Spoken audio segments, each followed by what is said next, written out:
दोस्तों, बिहार शिक्षा विभाग की तरफ से एक अपडेट आ चुका है और ये एक आदेश है।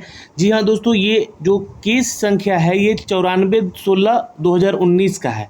अब आपको बता दी कि ये जो केस किया गया था सत्येंद्र कुमार ओझा के द्वारा किया गया था और यहाँ पर ये याचिकाकर्ता बने थे और वो सत्येंद्र कुमार ओझा बनाम राज्य सरकार और अन्य के लिए परिप्रेक्ष्य में ये 4 मार्च 2024 को पारित आदेश के आलोक में इसको निर्गत किया गया। अब इस चीज़ को समझिएगा कि केस था कि आखिर इसके मैटर क्या था और अब यहाँ पे किसको बेनिफिट होने वाला है। तो देखिए, ये जो अपडेट है, ये याचिकाकर्ता जो है इनका कहना है कि जो नियुक्ति निकाली गई 2014 में, अब आपको बता दें कि बिहार में शिक्षक भर्ती का जो प्रक्रिया है वो साल दर साल उसका नियमावली बदलता रहा है। तो 2014 के दौरान जब नियुक्ति किया गया तो उसमें 2012 का नियमावली था, नियमावली 2012, जिसमें कि पंचायत लेवल पे आप लोग का सिलेक्शन होता था, नगर निकाय पे सिलेक्शन होता था। तो उसी स्थिति में यहाँ पर इनका कहना है कि हमारे जो नियुक्ति हुई है वो 2014 में हुई है बिहार पंचायत प्रारंभिक शिक्षक नियमावली 2012 के अंतर्गत, जहाँ पे अप्रशिक्षित शिक्षक के रूप में, यानी कि अप्रशिक्षित किसको कहते हैं, देखिए बीएड हो गया या डीएलएड हो गया, ये आपका प्रशैक्षणिक योग्यता होता है। तो ये अगर आप नहीं भी थे तो उसको हम लोग अप्रशिक्षित बोले। तो अगर आप अप्रशिक्षित शिक्षक थे तो आपका भी नियुक्ति लिया जा रहा था, वहाँ पे ज़रूरी नहीं था कि आप बीएड डीएलएड किए हैं तभी आप आइए। बाद में फिर आप लोगों को कहा गया कि आप लोग बीएड या डीएलएड कर लीजिए, लेकिन इनका था, इनका ऑलरेडी बीएड किए हुए थे, जो कि यहाँ पर सत्येंद्र कुमार ओझा जी हैं, है ना, ये ध्यान रखिएगा। तो इनका नियुक्ति 2014 में हुआ है बिहार पंचायत प्रारंभिक शिक्षक नियमावली 2012 के अंतर्गत। अब इसमें क्या हुआ है कि ये जो कहाँ से थे, तो ये आपको बता दें कि ये पैगंबरपुर पंचायत से संबंधित हैं, प्रखंड इनका सिमरी था, जिनकी नियुक्ति वहाँ पर की गई थी। ठीक है, नियुक्ति के पहले, और ये प्राथमिक शिक्षक के रूप में नियुक्त हुए थे। ठीक है, तो नियुक्ति के पहले ही वे वर्ष 2008 में अपना बीएड की प्रशैक्षणिक उपाधि प्राप्त कर चुके थे। जैसा कि मैंने आपको बताया कि ये ऑलरेडी बीएड स्टूडेंट थे, इनका नियुक्ति 2014 में हुआ, इन्होंने 2008 में अपना जो है बीएड कंप्लीट किया था। नियमावली के प्रावधान के अनुरूप अगर देखिएगा तो एनआईओएस द्वारा आयोजित 6 माह का जो ब्रिज कोर्स है ये भी उत्तीर्ण कर चुके थे। तो सबसे इम्पॉर्टेंट यहाँ पर ये था इनके साथ कि ये बीएड भी थे और प्लस यहाँ पर 6 माह का इन्होंने एनआईओएस के जरिए अपना ब्रिज कोर्स भी कर लिया था। अब देखिए, याचिकाकर्ता का यह भी कथन है कि जो आपका 6 महीने का ब्रिज कोर्स है, उत्तीर्णता की तिथि 11 जून 2019 से प्रशिक्षित का वेतन प्राप्त हो रहा है, यानी कि 2019 से ही इनको वेतन दिया जा रहा है। जो लोग ब्रिज कोर्स 6 महीने का कर लिए हैं उनको दिया जा रहा है। ठीक है, 11 जून 2019 से ही प्रशिक्षित यानी कि बीएड प्लस इन्होंने 6 महीने का जो ब्रिज कोर्स किया है उनको दिया जा रहा है। जबकि एलपीएस संख्या 2013 वाला जो था 1699, उसके अपीलकर्तागण के सदृश में उन्हें प्रशिक्षण प्राप्त करने की तिथि जो है लास्ट दी गई थी कि 22 जुलाई 2014 से प्रशिक्षित का वेतन मिलना चाहिए, जो कि एक और केस हो चुका था इसके ऊपर। एलपीएस यहाँ पर देखिएगा तो ये संख्या है, इसके अपीलकर्तागण जो है ये पहले ही क्लियर कर चुके थे कि जो लोग पहले से प्रशिक्षित हैं, यानी कि जो बीएड है या डीएलएड है या फिर आप 6 महीने का ब्रिज कोर्स किए हुए, उनको जुलाई 2014 से ही उनको यहाँ वेतन मिलना चाहिए। ये अपडेट है, अब ध्यान से सुनिएगा। यानी कि ये 2019 में केस करते हैं, है ना, 2019 मामले को लेकर 11 जून 2019 को ये वेतन इनको प्राप्त हो रहा है, ये जो ओझा जी हैं। तो यहाँ पे बता दें कि 2014 से मिलना चाहिए था इनको वेतन, जबकि ये 19 से ही मिल रहा है। तो 5 साल का वेतन का इनका मांग है, ये मेन मोटिव है यहाँ पर अगर देखिएगा तो।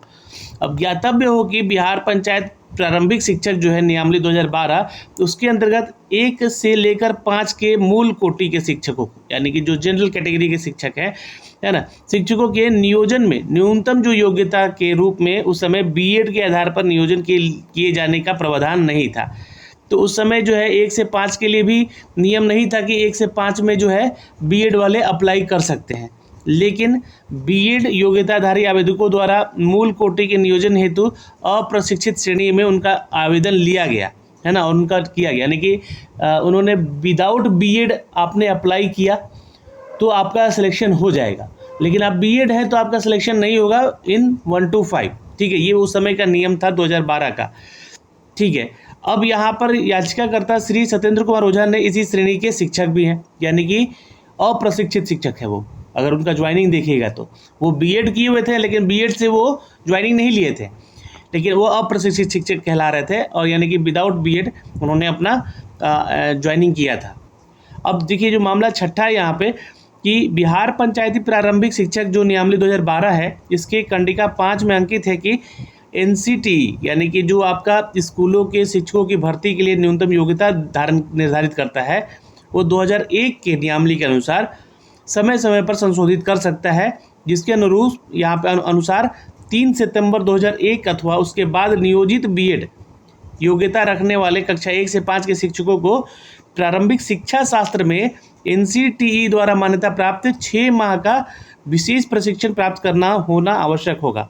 अब मैटर समझिएगा यहाँ पे कि ये अब क्या कह दिया गया कि 2001 में ही एक नियमावली बनी थी, जो कि एनसीटीई ने इसको गाइडलाइन में डाला था कि 2001 के विनियम के अनुसार आपका 1 to 5 में अगर आप शिक्षक हैं तो एनसीटी कहता है कि आपको 6 महीने का विशेष प्रशिक्षण लेना जरूरी है।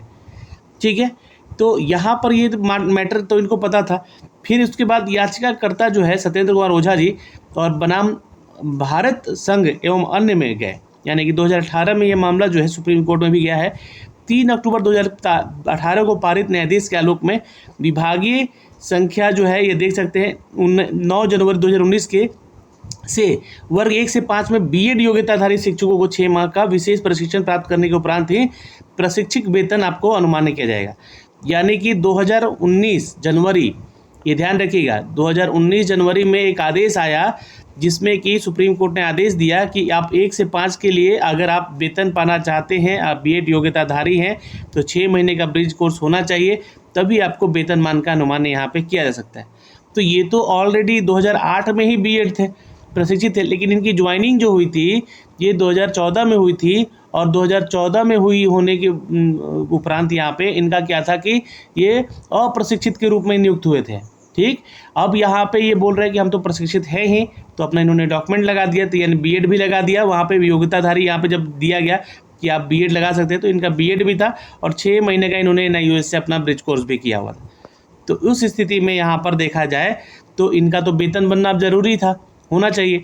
याचिकाकर्ता ओझा जो है यहाँ पर एनआईओएस द्वारा 6 माह का ब्रिज कोर्स भी मार्च 2019 में निबंधित होकर 11 जून 2019 को सफलतापूर्वक ये पूर्ण कर लिए थे, और यहाँ पर इनके द्वारा पूर्ण कर लिया गया है। यानी कि याचिकाकर्ता यह कथन है कि उन्हें जो ब्रिज कोर्स की उत्तीर्णता है 2019 जून के प्रशिक्षित का वेतन प्राप्त हो रहा है, ठीक है, 19 से, लेकिन उनको जो ये एलपीए है ना 2013 वाला, जो कि अपीलकर्तागण का सदस्य में उन्हें देखा जाए अगर, तो प्रशिक्षण प्राप्त करने की तिथि जो है उनका 2014 से ही है। तो जो प्रशिक्षित जो है प्रशिक्षित का जो वेतनमान उनको अब मिलना चाहिए 2014 से, यानी कि 5 साल का ये वेतन का अगर देखा जाए तो मोटा मोटी बात कर रहे हैं। इस परिस्थिति में ये सारा मामला है दोस्तों। तो इसके इस सब चीज़ों को देखते हुए यहाँ पर जो है मामला यहाँ पे लिख दिया गया है नियोजित शिक्षकों के बारे में।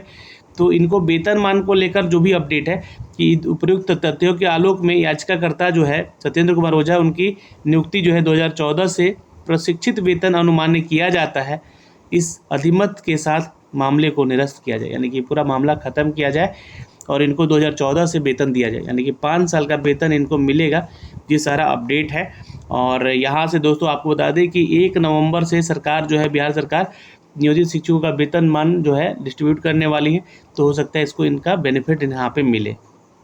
तो ये पूरा मामला था। और जो भी ऐसे शिक्षक हैं जो 2014 से ज्वाइनिंग है, लेकिन उनको सैलरी जो है उनका 2019 से मिल रहा है, तो वो 5 साल का वेतन लाभ उठाने के लिए भी यहाँ पर आगे बढ़ सकते हैं। तो ये सारी चीज़ें हैं दोस्तों इस वीडियो के माध्यम से। इस वीडियो में इतना ही, फिर मिलेंगे नए अपडेट के साथ। जय हिंद।